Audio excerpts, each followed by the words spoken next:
Hello, everyone, and welcome to the Venture Fuel Visionaries podcast. I'm your host, Fred Schonenberg. On today's show, we have Maria Rodriguez. Maria is the executive director of the Valiente Fund. It is a donor and funder collaborative established to ensure the long-term scale of resources is reimagined to support a thriving infrastructure that meets the many diverse Latin communities. They are addressing the lack of investment of philanthropic funds for Latine leaders, organizations, and communities. They just launched the Valiente Accelerator, which is a peer cohort with one-year grants as well as general support to strengthen operational capacities such as finance, human resources, data systems project, as well as organizational management. We're going to talk about a whole bunch of things in a quick amount of time today, everything from social entrepreneurship to venture philanthropy or philanthropic innovation as movement architectures, as well as the opportunity for Latines who represent the largest growing demographic in our country. Nearly 60 million people identify as Latine or have Hispanic roots, which accounts for approximately 18% of the total US population. Yet less than 2% of US philanthropic dollars are directly invested in Latine organizations. So, all that said, please join me in welcoming Maria Rodriguez. Maria, thank you so much for taking the time to talk with us. Of course, Fred. Thank you. Thanks for the invite and thanks for your work. So can you tell us a bit about your background and what led you to the Valiente Fund? Sure. I grew up in Puerto Rico, La Isla del Encanto, with a multicultural, multi-ethnic family and very values-based. I was able to get to DC, where I had amazing experiences, both connecting with the anti-apartheid movement that led me to understand systemic racism, and also with all the Latinos in DC. I was like, where are these people from? El Salvador. And at a young age, I was an interpreter for human rights delegations to El Salvador that really gave me really deep perspectives, both around U.S. foreign policy, but then the cost to domestic policy. And so I started doing domestic work. That led me to Florida. And for the last 15 years previous to this role, I was serving the members of the Florida Immigrant Coalition. So lots of stories to tell, being in the battleground of the battleground. Absolutely. Well, one of the things I thought was interesting as we did research was your social entrepreneur background, that you've co-founded half a dozen award-winning organizations that are still thriving today. What drew you to social entrepreneurship, and can you tell us a little bit about some of those organizations? Well, that appetite moving from charity to justice, that appetite of trying to address challenges and opportunities. In the DC area, one of the first projects, I would cross the Potomac from college to support tenant organizing, and that culminated in one of the largest limited equity housing cooperative that was a Black-brown tenancy. And so it was beautiful to see people be able to have stable housing, and that we actually literally changed the map. That was a very ambitious project. John Liss and the folks at the Tenants and Workers United were the ones who really led that, and I worked with them on and off for over a decade in many different ways. So that was a formative experience. I was brought to South Florida to help set up a free clinic. It was a test to test physician volunteerism by Robert Wood Johnson in collaboration with the Baptist Health Systems. And again, like from the bottom up, creating systems and collaborations between academia and community and philanthropy to address the healthcare crisis at the time. And then I landed when the xenophobia wave really started taking ground right before Sensenbrenner. I landed. I had been supporting, and I was asked to become the executive director of the Florida Immigrant Coalition. It had previously existed, but we brought it into incorporation into a new phase. And through the Florida Immigrant Coalition, we built numerous organizations together with many other partners. It's a false paradigm that you do it alone. You always have a team and partners, but the Florida Immigrant Coalition was a partner in building United We Dream, which is a Dreamer Nation organization at the time, and now building the Black Immigrant Network, which was a project of the Black Alliance for Just Immigration, building the Office of New American, a public-private partnership, building the New Florida Majority, which now is Florida Rising, and the Florida for All. I can go on. So lots of diverse projects that require different structures and partners, but all aligned towards creating a more inclusive, a true democracy for all. I love that. So maybe that's a good segue into today. So can you tell us about the Valiente Fund and maybe specifically the problem you're solving and your mission? Yes, so I have the privilege of coming on board in June as the first executive director of the Valiente Fund.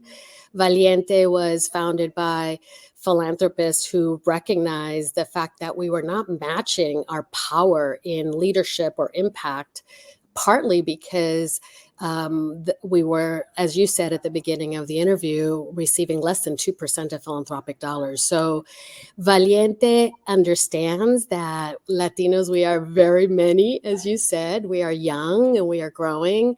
We have diversity and we're leading on many different sectors and fronts. The opportunity is that we build unity and power towards those changes that I mentioned that reflect our progressive values. And honestly, the challenge is that we allow the status threat attacks. That's something we talk at the organization where Valiente is housed, Way to Win and Way to Rise. We talk about the status attacks, which essentially are the xenophobia and anti-Blackness rhetoric that is inserted into our communities in a very divisive and intentional way so that we weaken our unity efforts towards a multiracial democracy. So Latinas are a growing demographic, whether you consider that an electoral power base or a consumer market base. As I said earlier, younger, and the culture footprint is large, but yet our communities are not reaching the governing power and not contesting in the way that we could for even state-based power. And it goes beyond representation. It goes to making the changes that we know are aligned with our cultural values and fighting, to be honest, these times that are so tough right now, whether you consider them being neo-fascist times or neo-Confederate times or just, post-pandemic insecurity times. It's a moment where we can and should consolidate the power of our communities so that we can create the quality of life that we deserve. Can you tell us about the Valiente Accelerator? Sure. So the Valiente is actually many things. It's a micro ecosystem. So it's both a grant maker on the C3 side. It's a grant maker on the C4 side. Valiente is Valiente Fund, Valiente Action Fund is a C4. We also have an accelerator, and we're also a collaborative fund where we bring and pull monies together. So the accelerator essentially, it seeks to bring capacity, capital plus capacity. It's the typical model of the accelerator that you see in business in many ways. We launched our first accelerator. We opted to do an operational accelerator to support the foundation of many of these organizations so that they could feel solid and confident to grow and to do management of multi-entities. And so it includes a grant for the operational accelerator. It's $100,000, and then 7 months of convenings, coaching, and online trainings. We're also on the eve of launching a second accelerator. This one is for communicators and narrative, and that will grow the voice of many of the local journalists. We just saw the LA Times cut the Los team, and so we know the shifting in that industry. So we want to shore up the local storytellers. So those are a couple examples of the accelerators, but we're looking forward to continuing maybe a data and technology accelerator, and for sure a membership an audience building accelerator so that our organizations are really rooted in the diverse communities that we exist in. I love that. So I'm curious why the accelerator model, and this is obviously our company runs accelerators for some of the largest companies in the world, and this idea of what I've heard called before, like venture philanthropy or philanthropic innovation, is something that I think is very powerful. Obviously, we see it on the business side, but curious what attracted you all to this as a model, given the focus of your organization. Yeah, we actually did a series of interviews and research and understood that in some places we needed incubators because there wasn't the entities that reflected the demographic growth or the power base. In other places, there were fledgling organizations, but that they were in the 3 to 5 year mark, and that's a key moment where it's you flounder forward or you dissipate, and so that's the sweet spot. Like I said earlier, these are critical moments, and critical moments require innovation. And so, in many ways, we're trying to leapfrog to the next iteration of what these social movements could look like, what these organizations could aspire to. We're hoping to encourage, like I said earlier, scale and growth, but also boldness. The only other thing I would say is that as we're thinking about the fabric of our communities and our societies, we're thinking about the consciousness of leaders, the capacity of organizations, and the connectivity of movements.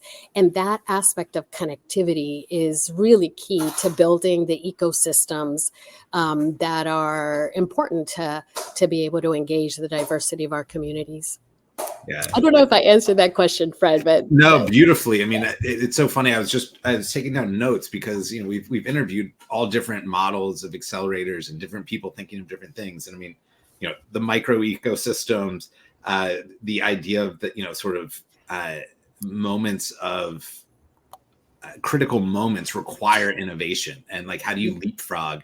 And this moment of that, there's the incubation of like, hey, there's ideas that need to figure out how to get off the ground, but then there's great ideas that maybe are at that stage where like they've done the very grassroots piece and they've proven there's market fit of some sort, but they don't know how to scale to the next level or how to get the larger grants or how to build the movement beyond their core circle. So a lot of the things you're talking about is very core to any type of accelerator, and I think is the ability of convening people at a similar stage to share best practices, and that cohort approach is really, really interesting in this case.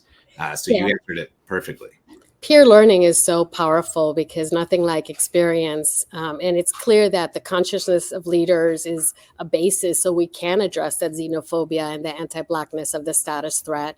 And then obviously the capacity of organizations, that's obvious. But the next thing where I think there's space for innovation is that connectivity of movements, the intersectionality of our identities, because we are part of the labor movement and the housing movement and the women's right and protecting freedoms and moving towards a better life.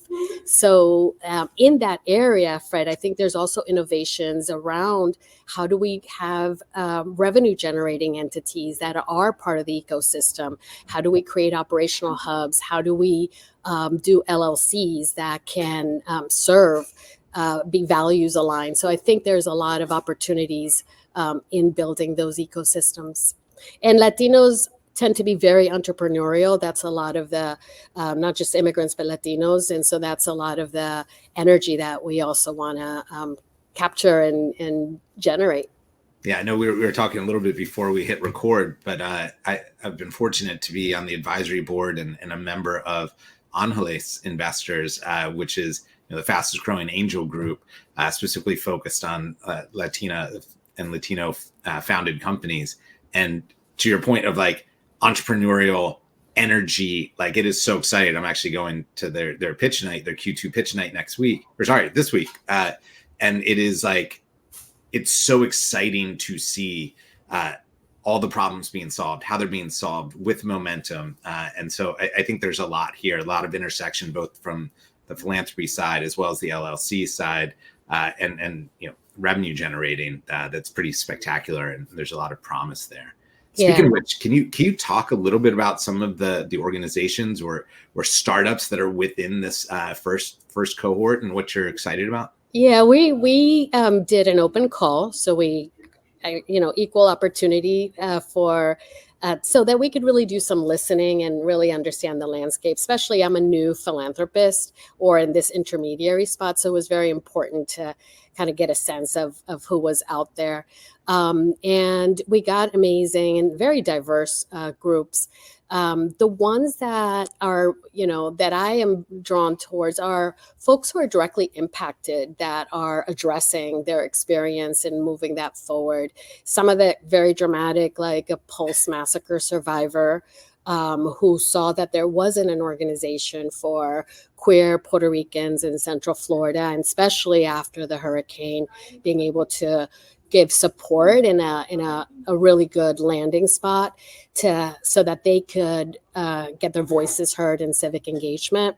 We have some young women in East Rural Texas who wanted to stay in their community, went off to college, wanted to come back, and are building a community fabric towards civic engagement and intergenerational group, but really youth led. So I find that very inspiring that they decided to stay in rural East Texas, having been able to go anywhere they wanted to. Understanding the importance of their communities. There's also groups in rural North Carolina. There's a couple groups in San Antonio that are that were victims of over policing. One, her sister, and the other person, her father. So they were really looking at the questions of criminalization and over policing. So there's multiple issues, different demographics. Obviously, Central Florida with the Puerto Ricans is there's several groups there, and various groups around Texas, and then in North Carolina. There's an appetite to help folks connect with each other so that there could be a stronger fabric. We're looking forward to supporting groups in Nevada. And then with the communicators, there'll be many other states that will be engaging. One of the things I thought was amazing as I did the research is, your call to agitate for change, and I think it's something that's really interesting. Is obviously some of the founders and the organizations you mentioned had these like lived experiences, right? There was a personal moment, and they said, I have to solve this problem. And I think a lot of times and I'm just going to read your quote because I thought it was amazing, which was like turning pain into power, turning poetry into policy to fuel us forward. And I think it's such a great call to action. What advice do you have for people maybe that are listening that are feel wronged, see an opportunity, but don't know if their voice will be starting something can feel overwhelming or also feel like a drop in the bucket, right? There's that balance of if I do something, it's not going to make a difference, or, oh my gosh, like that's going to be so hard to do. How do you kind of help people agitate for change? Yeah, that's a great question. I heard Cecile Richards say once, especially to women, because we carry some internalized oppression, or people of color, or whatever marginalized groups, if you're dealing with a disability. And her advice was start before you're ready. So it sounds counterintuitive, but I think for some of us, our experience is very powerful.